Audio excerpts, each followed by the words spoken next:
성도님들께서 말씀 충만하시고 성령 충만하셔서 하나님과 친밀하게 교제하시기를 주님의 이름으로 축원합니다. 오늘 본문은 다윗의 시이며 인도자를 따라 문나뱀에 맞춘 노래라는 표제가 있습니다. 여기서 인도자를 따라 불렀다라는 것은 예배 때 실제로 불려졌다라는 의미입니다. 그리고 문나뱀에 맞췄다는 것은 사실 정확한 뜻은 알 수 없습니다.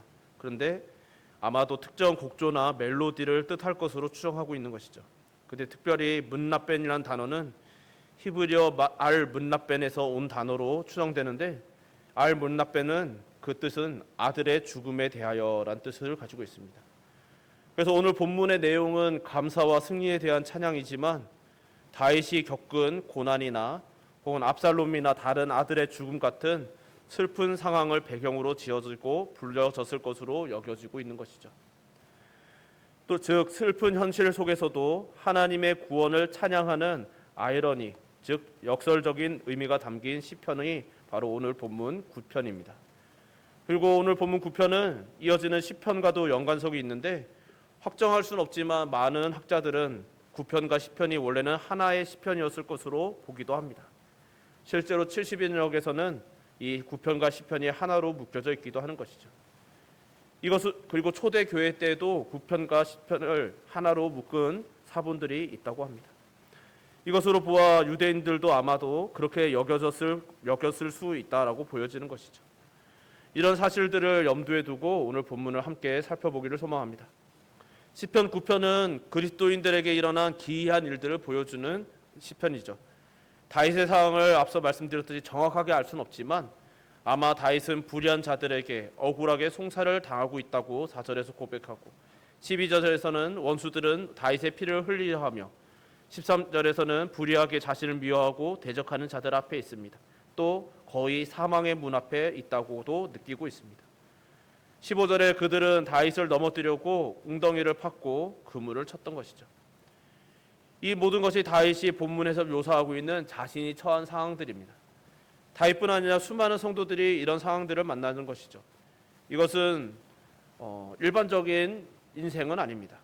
성도가 그리스도와 복음으로 말미암아 겪게 되는 일들에 대한 묘사들인 것이죠. 주님께서는 마태복음 5장에 나로 말미암아 너희를 욕하고 박해하고 거짓으로 너희를 거슬러 모든 악한 말을 할 때에는 너희에게 복이 있다 말씀하셨고, 또 이어지는 10장에서는 또 너희가 내 이름으로 말미암아 모든 사람에게 미움을 받을 것이나 끝까지 견디는 자는 구원을 얻으리라고 말씀하셨습니다. 바울 사도는 오직 하나님의 능력을 따라 복음과 함께 고난을 받으라고 권면했고, 또 그 자신도 복음 때문에 많은 고난을 감당해야 했던 것이죠. 많은 사람들이 사실 여기까지는 알고 있습니다. 하지만 여기까지만 알고 있는 것이 또 한편의 비극이 되기도 합니다. 왜냐하면 성경은 그 이상을 말씀하시기 때문인 것이죠. 사도 바울은 로마 감옥에서 빌립보서를 쓰면서 이런 권면을 합니다. 주 안에서 항상 기뻐하라. 내가 다시 말하노니 기뻐하라. 또 고린도후서 6장에서는 근심하는 자 같으나 항상 기뻐하고, 가난한 자 같으나 많은 사람을 부요하게 하고, 아무것도 없는 자 같으나 모든 것을 가진 자라고 고백하고 있는 것이죠. 예수님께서는 이사야 선지자가 예언하신 대로 슬픔의 사람이셨지만 사실은 하나님의 영원한 기쁨을 온전히 아셨고 누리셨던 분이셨죠. 이것들은 예수님께만 혹은 바울 같은 사도들 같은 이런 믿음의 영웅들에게만 제한되어 있는 삶의 경험들이 아니라 모든 그리스도인들에게 주시는 하나님의 은혜인 것이죠. 그리고 이것들이 바로 그리스도 안에서 일어나는 기이한 일들입니다. 그리고 그리스도인들은 이 사실을 깨달아가는 자들인 것이죠. 이것을 다윗은 오늘 본문 1절과 2절에서 고백합니다. 내가 전심으로 여호와께 감사하오며 주의 모든 기이한 일들을 전하리이다. 내가 주를 기뻐하고 즐거워하며 지존하신 주의 이름을 찬송하리니. 아멘. 그는 전심으로 감사한다고 말하고 주의 모든 기이한 일들을 전하겠다고 하며 주를 기뻐하고 즐거워하고 주의 이름을 찬송한다고 고백합니다. 이것이 다윗의 결단인 것이죠. 비록 지금은 답답한 상황에 처해 있고 그 속에서 다윗은 감사하고 또 전하고 기뻐하고 즐거워하며 찬송하겠다라고 말하고 있습니다. 사실 이런 고백이 얼마나 중요한지 우리는 다 알죠. 그래서 이런 고백을 해내시는 분들을 보면 칭찬하고 싶어지고 그들 위해 축복하게 되고 그들 위해 또한 중보하게 됩니다. 이렇게 전심으로 감사하고 기뻐하고 찬송한다고 고백하는 사람의 마음은 낙심과 절망에 삼켜질 수가 없는 것이죠. 이것이 하나님께서 성도들이 그리스도 안에서 누리게 하시는 기이한 일들인 것입니다. 앞서 말씀드렸듯이 오늘 본문은 다윗이 매우 억울하고 고통스러운 심지어 죽음까지 생각할 정도의 상황에서 쓰여진 찬양 시입니다. 그런데 대체 어떻게 그런 상황에서 다윗은 감사하고 기뻐하며 찬송할 수 있었을까요? 7절과 8절 말씀을 보면 여호와께서 영원히 앉으시며 심판을 위하여 보좌를 준비하셨도다.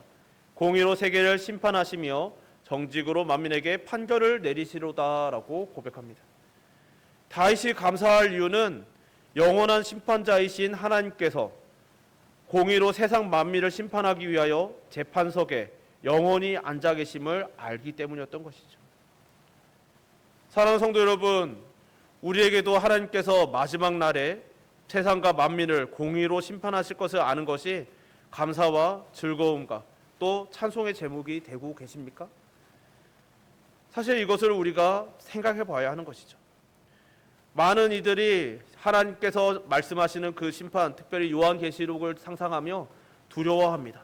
종말의 때, 심판의 때, 마지막의 때, 하나님의 그 심판의 날에 얼마나 무섭고 두려울지에 대해서 생각하는 것이죠. 그러나 성도들에게는 그런 날들이 두려움과 공포의 시간이 아니라 정말 그 때가 있음을 알기에 우리에게는 기쁨과 즐거움과 감사 그리고 찬송의 제목이 되어야만 하는 것이죠. 그것을 깨달았던 다윗은 자신의 현실만을 바라보지 않을 수 있었던 것입니다. 그래서 그는 역사의 마지막 날 그때 하나님께서 하실 일을 바라보게 되는 것이죠. 그 날에는 모든 부조리와 불합리함이 바로 잡힐 것입니다. 모든 불의는 하나님께 공의로운 심판을 받게 될 것입니다. 그래서 모든 억울함은 신원될 것입니다. 이 사실이 다윗에게는 언젠가 일어날 일에 대한 막연한 지식이 아닌 살아있는 소망이었고 위로이자 격려였던 것이죠. 비록 그가 억울한 누명을 쓰고 불의한 비난을 당하고 있지만 그는 억울하다고 하나님께 하소연하고 있지 않는 것입니다. 왜냐하면 하나님께서 이미 재판석에 앉아 계실 뿐만 아니라 영원히 그러하실 것을 알기 때문인 것이죠. 그 공의의 하나님께서 재판장 되신 하나님께서 다윗 자신의 사정을 변호해 주실 것을 그는 알았고 그것을 믿고 있는 것입니다. 다윗은 이런 상황에서 어디로 피해야 할지도 알고 있었던 것이죠. 그래서 9절에 10절에 여호와는 압제를 당하는 자의 요새이시요 환난 때의 요새이시로다. 여호와여 주의 이름을 아는 자는 주를 의지하오리니 이는 주를 찾는 자들을 버리지 아니하심이니이다라고 그냥 아는 것이 아니라 확신하고 있다고 고백하고 있는 것이죠. 어떻게 이렇게까지 확신할 수 있습니까? 물론 성도에게는 성령께서 주시는 위로와 확신이 있죠. 그래서 바울은 고린도후서 1장에서 고난이 넘치는 만큼 위로도 그리스도로 말미암아 넘친다고 고백합니다. 우리의 모든 환난 중에서 우리를 위로하사 우리로 하여금 하나님께 받는 위로로서 모든 환난 중에 있는 자들을 능히 위로하게 하시는 이로다. 그리스도의 고난이 우리에게 넘친 것 같이 우리가 받는 위로도 그리스도로 말미암아 넘치는도다. 아멘. 고린도후서 1장 4절에서 5절 말씀입니다. 이것은 성령께서 성도들에게 주시는 놀라운 비밀이며 위로이고 확신인 것이죠. 또 바울은 고난을 부끄러워하지 않는 이유에 대해서 디모데후서 1장에서 이렇게 고백합니다. 이로 말미암아 내가 또 이 고난을 받되 부끄러워하지 아니함은 내가 믿는 자를 내가 알고 또한 내가 의탁한 것을 그날까지 그가 능히 지키실 줄을 확신함이라. 아멘. 여기서 바울이 알다, 안다, 확신한다라는 단어를 사용하는데 이것은 오늘 본문 10절에서 다윗이 주의 이름을 아는 자라고 말한 그것입니다. 하나님의 사람들에게는 이런 확신이 있었다라는 것이죠. 그들은 자신이 하나님을 안다는 사실을 분명히 알고 있었습니다. 그렇기 때문에 성도는 알고 있었던 자들은 이런 확신에 도달하게 되는 것이죠. 어떻게 도달할 수 있을까요? 바로 하나님을 알므로 도달하게 되는 것입니다. 확신은 그저 믿는 것이 아닙니다. 내가 하나님을 믿고 하나님을 안다는 사실을 확실하게 알아가는 것입니다. 그래서 확신은 한순간에 머물러 있는 것도 아닌 것이죠. 나의 확신이 가장 강했던 때는 이때입니다라고 회상할 수 있는 것도 아니고, 확신은 날이 갈수록 우리의 감정으로서는 널뛰며 위로 올라갔다 내려갔다 기복이 있지만 우리의 영혼의 확신은 더하여져 가는 것이죠. 그래서 확신은 성령님께서 당신의 자녀들에게 주시는 은혜이지만 자녀들의 입장에서는 순종과 살아계신 하나님을 경험하는 삶을 통하여서 견고해져 가는 것입니다. 제가 아는 목사님께서 자신의 아들이 어릴 때 믿음도 모르겠고 지옥 등 여러 가지를 무서워하기에 믿음이란 내가 아빠에게 혹은 엄마, 할아버지, 할머니, 삼촌들에게 점프할 때 받아줄 것을 아는 것이라고 가르쳐줬다고 합니다. 그러면서 믿음 게임이라는 것을 같이 했다고 해요. 그러니까 이 믿음의 게임이라는 것은 뭐냐면 아들이 의자나 식탁 위에 올라가서 아빠 믿음 이러면 아빠가 손을 벌리고 믿음하고 받아주는 것입니다. 점프할 때. 그러니까 그러면서 그런 것들을 경험을 통해서 하나님께서도 너를 이렇게 안아주실 것이다 라고 가르쳐주고 싶으셨다는 것이죠. 근데 이거를 한번 가르쳐주려니까 아들이 쉴 새 없이 믿음 이러면서 점프를 하더라는 겁니다. 자신에게 끊임없이 점프해서 달려들고. 근데 아빠에게만 달려드는 것이 아니라 엄마에게도, 할머니에게도, 할아버지에게도, 또 교회에서 만나는 삼촌들에게도, 끊임없이 교회 집사님들이나 청년들에게도 손을 벌리면서 믿음을 외치면서 점프하는 믿음 게임을 꽤 오랫동안 했다는 것이죠. 그래서 겁이 많고 정말 두려움이 많았던 이 아이가 점점 겁이 사라져가고 흔들림 없이 단단해졌다라는 이야기를 들었습니다. 그 아이가 두려움이 사라지고 단단해진 이유는 비록 게임이었지만 반복해서 믿음을 경험하였기 때문인 것이죠. 믿음이란 하나님의 선물이지만 반복해서 연단하는 경험이 필요한 이유인 것입니다. 그리고 다윗은 바로 그런 경험을 반복해서 했던 사람이죠. 만약 한 번도 하나님의 말씀을 따라 제대로 살아본 적이 없다면 어떻게 하나님의 살아계심과 역사하심을 알 수 있을까요? 다윗도 그런 말씀을 따라서 하나님의 살아계심을 따라 믿고 확신하며 살아보았고 또 그 확신에 따른 경험을 반복했고 그렇기 때문에 그는 경험에 따라서 그 확신을 더해져 갔던 것이죠. 그래서 그 확신의 고백이 바로 3절과 4절 그리고 15절과 16절 말씀인 것입니다. 3절과 4절 보면 내 원수들이 물러갈 때에 주 앞에서 넘어져 망함이니이다. 주께서 나의 의와 송사를 변호하셨으며 보좌에 앉으사 의롭게 심판하셨나이다 라고 고백하고 15절 16절에서는 이방 나라들은 자기가 판 웅덩이에 빠지며 자기가 숨긴 그물에 자기 발이 걸렸도다. 여호와께서 자기를 알게 하사 심판을 행하셨으며 악인은 자기가 손으로 행한 일에 스스로 얽혔도다 라고 고백합니다. 이런 하나님을 경험하지 못한 채 그냥 지식으로만 앉아서 하나님을 배우면 죽은 신앙이 되는 것이죠. 물론 우리는 하나님의 말씀을 읽고 공부하고 배우지 않으면 아는 것을 시작할 수조차 없기 때문에 말씀을 읽고 공부하고 배우는 것은 반드시 필요합니다. 그러나 그렇게 알게 된 하나님을 아는 지식이 반드시 우리의 삶 속에서 순종을 통해 경험되어야만 한다는 것입니다. 경험을 더하지 않은 지식은 머릿속에 막연한 생각에 불과하게 되고 고난과 환난 속에서 힘있게 역사하는 말씀의 능력과 구원을 베푸시는 살아계신 하나님의 은혜를 맛볼 수 없기 때문인 것이죠. 신앙이 힘이 있고 힘이 없고 변화도 없는 이유는 하나님을 아는 살아있고 경험적인 지식이 없기 때문인 것이죠. 그런 모습에 대해서 야고보는 행함이 없는 믿음은 죽은 믿음이라고 말한 바 있습니다. 문제는 이런 확신에 이르지 못한 사람이 많다는 것이죠. 그래서 오늘날 한국교회가 힘도 없고 능력도 없다라는 말을 듣는 것입니다. 이런 확신도 능력도 없는 상태가 지속되면 뒤따라오는 현상들이 바로 광신과 맹신인 것이죠. 자신에게 없는 확신을 부정하기 위해 그 확신이 있는 척하기 위해서 광신이나 맹신에 빠져듭니다. 그 대표적인 예가 바로 중세교회의 타락이 아니겠습니까? 그렇기 때문에 우리는 확신이 없는 이런 때에 정말 이 경험이 없고 체험도 없어서 점점 더 확신이 사라져가는 이런 때에 더욱더 하나님께서 우리의 삶 속에 역사해 주시기를 간절히 바라고 또 그것을 우리의 삶 속에서 말씀을 실천하며 경험하고자 애써야 하는 것이죠. 이런 시대에 우리는 지금 어디 있는지 늘 돌아보아야 하는 것입니다. 나는 어디에 있으며 어디로 향하고 있는지 하나님께서 우리의 지난 삶 속에서 얼마나 신실하셨고 얼마나 선하셨는지에 대한 우리의 고백은 계속해서 이어지고 있는지, 그 과거 언젠가 그랬던 적이 있으셨던 것 같은데 라는 그런 추억으로 끝나고 있지는 않은지 우리가 돌아보아야 하는 것입니다. 바로 이런 확신이 계속해서 반복되었던 다윗의 이 확신이 다윗으로 하여금 곤고한 형편 속에서도 하나님께 전심으로 감사하고 하나님의 모든 행사를 선포하고 하나님을 즐거워하고 기뻐할 수 있게 하였던 것입니다.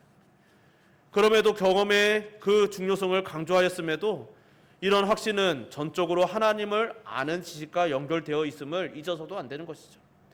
다윗은 9절에 한 압제를 당하는 자의 요새이시며 환난 때의 요새이시라고 하나님을 고백합니다.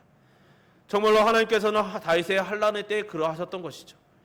이것은 그의 인생 경험 속에서 나오는 확신에 찬 고백이었습니다. 또 10절에 하나님은 주를 찾는 자들을 버리지 아니하시는 분이시라고 고백합니다. 12절에서는 피 흘림을 신문하시며 가난한 자의 부르짖음을 잊지 않으시는 하나님이시라고 또 고백합니다. 또 하나님께서는 사망의 문에서 일으키시는 분이심을 또한 고백하는 것이죠. 다윗은 수많은 전쟁터에서 수많은 목숨을 건 위기 속에서 정말 심지어는 사망의 문 바로 앞에서까지 섰던 다윗은 이런 경험들을 절절하게 경험하였고, 그래서 이번에도 그런 하나님의 성품과 행사를 묵상하며 자신을 이 어둠과 고통에서 건져내실 하나님을 바라볼 수 있었던 것이죠. 그래서 다윗의 이런 확신에 찬 고백은 영향력이 있는 것입니다. 수천 년이 지난 오늘 우리에게도 영향력을 주고 있기 때문인 것이죠. 하나님에 대한 살아있는 경험적인 지식과 확신이 가슴 속에 있는 사람은 그것을 숨길 수 없고, 그의 언행은 또 기록은 시대를 초월하여서 정말 영향력을 끼치게 되는 것이죠. 이런 고백들을 하는 자들은 이런 마음이 생깁니다. 그 어떤 대가를 지불해도 하나님만이 찬양을 받으시기에 합당함을 알게 됩니다. 그렇기 때문에 복음을 전할 수 있게 되는 것이죠. 심지어 생명까지 걸며 전하게 됩니다. 그런 성도들의 세월이 바로 교회의 역사인 것이죠. 그래서 다윗도 11절에 너희는 시온에 계신 여호와를 찬송하며 그의 행사를 백성 중에 선포할지어다 라고 외칩니다. 다윗은 자신이 경험했던 하나님에 대해서 나만 홀로 알고 있기를 원하지 않습니다. 나에게 이 소중한 하나님, 나만 알고 싶은 하나님이 아니라 이 하나님의 놀라우심을, 이 하나님의 대단하심을, 이 하나님의 정말 훌륭하심을 너희들도 알아야 한다라고 외치고 있는 것이죠. 정말 나만 홀로 이 하나님께 감사할 수 없고 너희들도 이 은혜를 받았으니 너희들도 이 은혜를 깨닫고 감사해라 라고 외치는 것입니다. 또 하나님의 모든 기이한 행사를 전하고 즐거워하고 찬송할 수밖에 없었습니다. 하나님이 얼마나 놀라우신지, 거룩하신지, 자랑스러우신지 자랑하며 전하지 않고는 견딜 수가 없었기에 그는 오늘 본문 1절과 2절에서 고백하는 것이죠. 내가 전심으로 여호와께 찬송하오며 주의 모든 기이한 일들을 전하리이다. 내가 주를 기뻐하고 즐거워하며 지존하신 주의 이름을 찬송하리니. 아멘. 이런 고백을 통하여서 그는 하나님 앞에 나아가는 것이죠.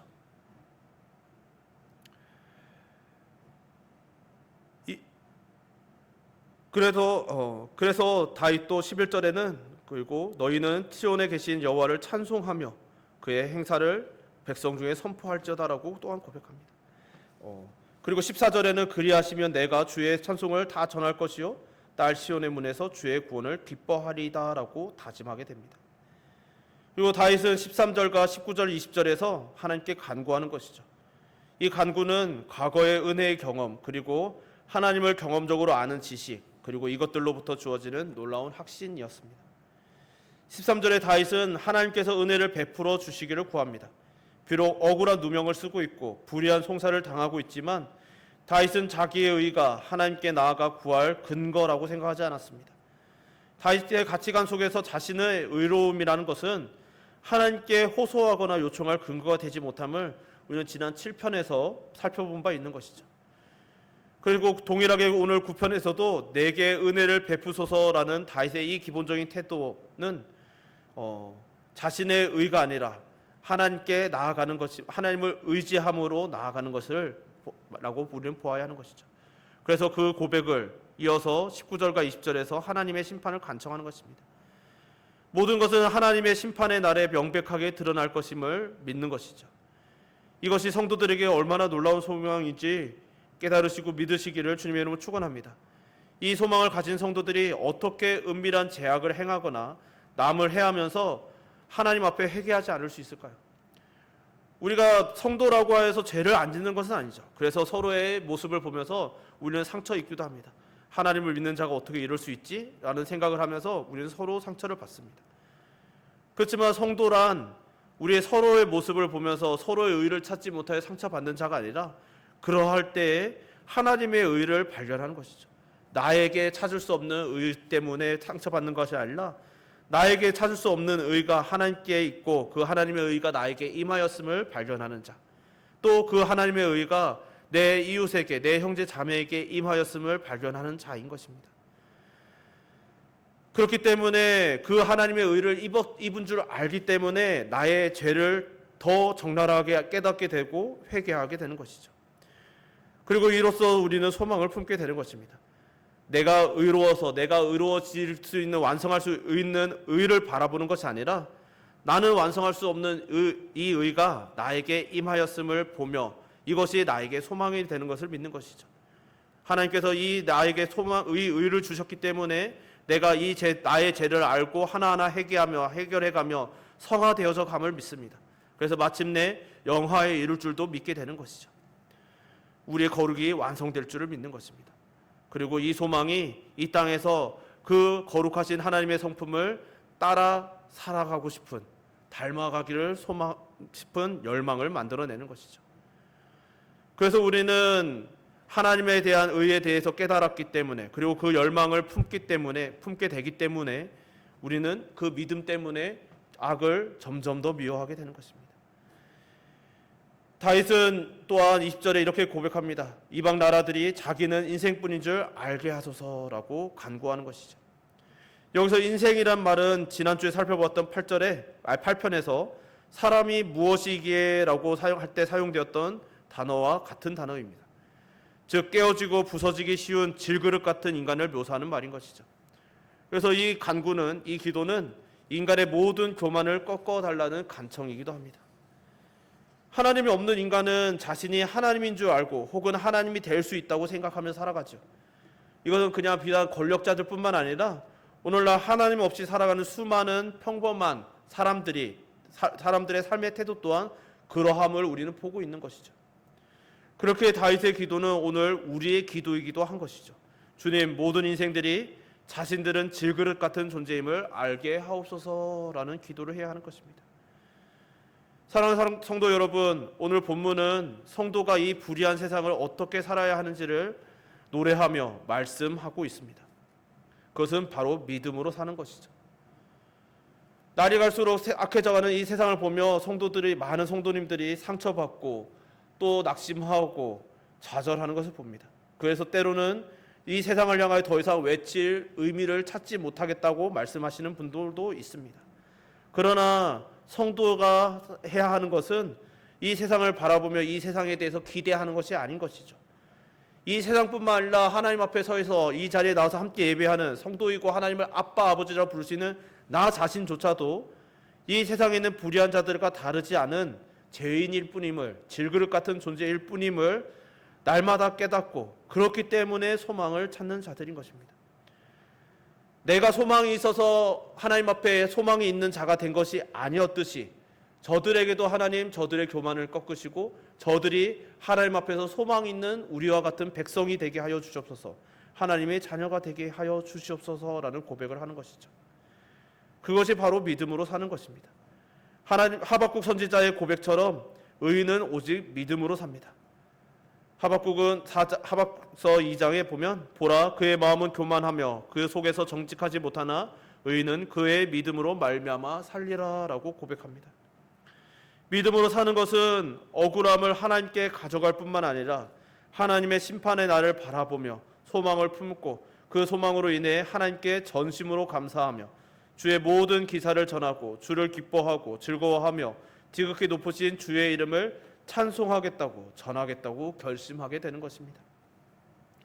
그래서 우리는 자신의 하나님을, 나의 하나님을 경험적으로 아는 지식이 필요합니다. 그러기 위해서 우리는 하나님의 모든 말씀을 배우고 알고 그리고 순종함으로 깨달아 체득해야 하는 것이죠.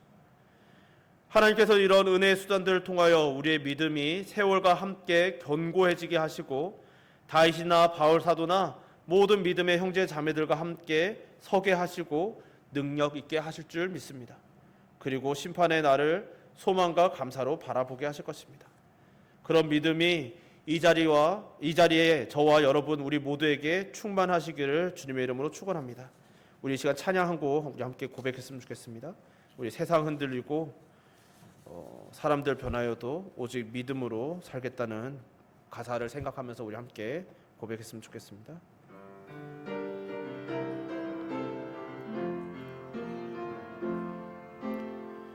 세상은 들리고 사람들은 변하여도 나는 주를 섬기리.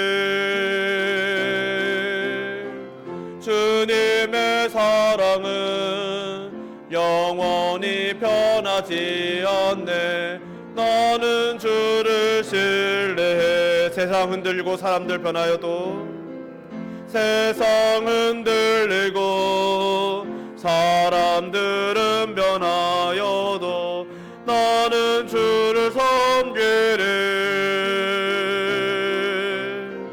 주님의 사랑은 영원히 변하지 않네. 나는 주를 신뢰해.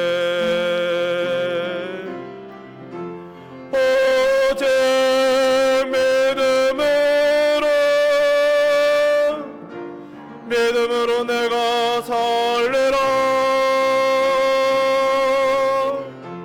오직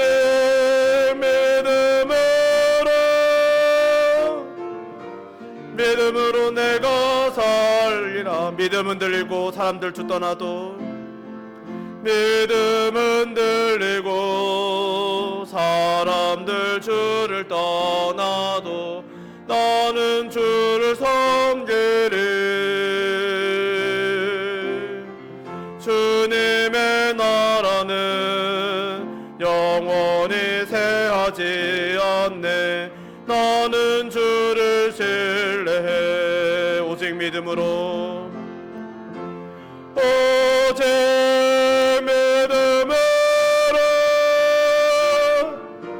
믿음으로 내가 살리라. 오직